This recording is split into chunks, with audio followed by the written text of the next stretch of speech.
Facebook shares lost another 3% on Wall Street Monday. The stock price has now fallen 29% since Facebook went public. On Friday, another group of investors filed a lawsuit claiming that Facebook withheld important information about its revenues.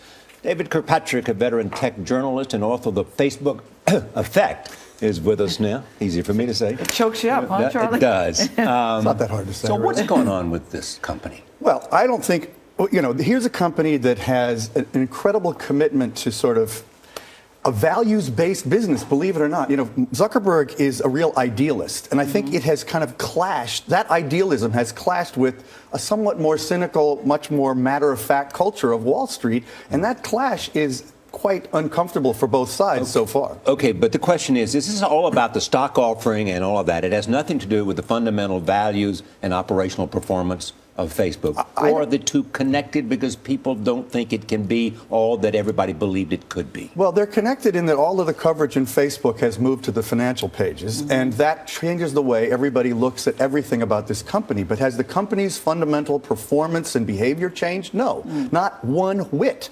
In fact, I think that may be part of the problem, that they were so committed and have been so committed, and Zuckerberg is personally so committed to not changing the way he operates the business because of going public, that Wall Street is essentially demanding that that not be the case. Gail and I were just talking before about why hasn't the company made any public statements? I would have preferred they had said at least something. And I think everyone out there who pays attention to finance kind of wishes a little reassurance might have come from them. Well, he was on his honeymoon, so I think you don't want to be disturbed. But I was wondering too, just anything would have been interesting to hear, anything he had to say. Let's talk. Recently, they announced about opening up Facebook to kids under the age of 13.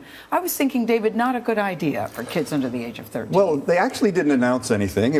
As this coverage of Facebook is so pervasive that a report emerged that they are thinking about it. They have clearly been thinking about it. Zuckerberg mentioned it a year ago that he'd like to eventually do it. Is this a good idea? I think it's inevitable that younger people are going to eventually have to be legitimized on Facebook. Surveys show that as many as 10 million American kids under 13 are already on Facebook.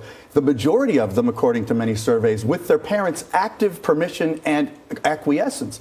So, sometimes their parents are helping them set up their profile, which is probably a good thing. And that's sort of what Facebook wants, is to create a system where the parents could have more active oversight. Because kids will be on Facebook. Everybody wants to be part of this phenomenon. And if you were 12, believe me, the chances you'd be on Facebook are way, way high. So you've got to find a way to make it safe for those kids, and it's not easy to know. There's laws that prevent kids from being on Facebook without their parents' permission. And they've got to find a way around that, and they're trying. So how will the company change in light of all this? Do you How think will it change? No, I don't mean in terms of what you just said, but in terms of will they get more aware of a responsibility of a public company? I think they have to. There's no question. I think it's a learning process that they're going through now, and because one single person has total and complete control, it's hard for that person to adapt quickly enough, perhaps. David Kirkpatrick.